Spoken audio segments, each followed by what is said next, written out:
got so much motherfucking design on right now.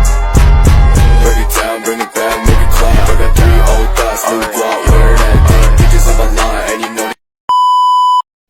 Pembahasan krisis dari tahun ke tahun.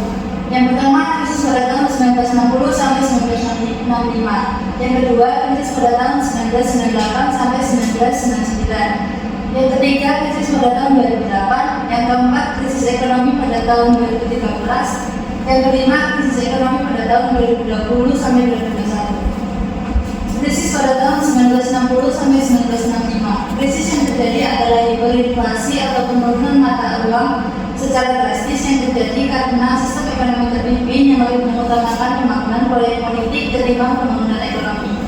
Upaya pemerintah dalam mengatasi inflasi dengan latar belakang ambisi proyek mercusuarnya Presiden Indonesia Soekarno mencetak rupiah hingga inflasi pada saat itu mencapai 0,1% sehingga pada tanggal 13 Desember 1965 pemerintah melakukan penyederhanaan nilai rupiah atau redenominasi dari Rp1.000 menjadi Rp1.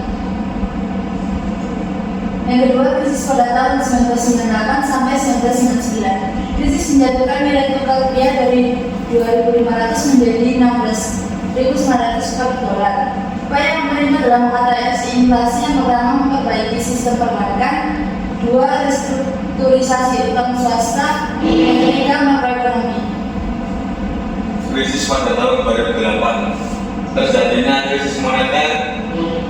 Dua, upaya pemerintah dalam mengatasi krisis pada tahun 2008. A. Pemerintah mengeluarkan 3 Perpu. B.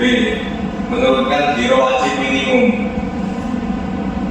Krisis pada tahun 2013. 1. Terjadinya krisis uang rupiah. 2. Upaya pemerintah dalam mengatasi krisis pada tahun 2008. Pemerintah melakukan perlambatan ekonomi agar tidak terjadi overheat sebagai dampak dari adanya perlambatan ini, aktivitas bisnis pun menurun. Krisis pada tahun 2020 sampai 2021, yaitu terjadinya krisis ekonomi yang diakibatkan COVID-19. Upaya pemerintah dalam mengatasi krisis pada tahun 2020 sampai 2021, yang pertama yaitu pemerintah membantu dengan dorongan dana untuk usaha UMKM.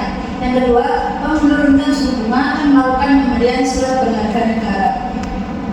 Dan dari semua krisis yang terjadi, yang paling terburuk adalah di tahun 1998, bahkan disebut-sebut juga sebuah depresi. Lalu mengapa bisa demikian? Karena di saat-saat tahun 1998 benar-benar terjadi krisis ekonomi yang saat itu bukan hanya 2 kuartal.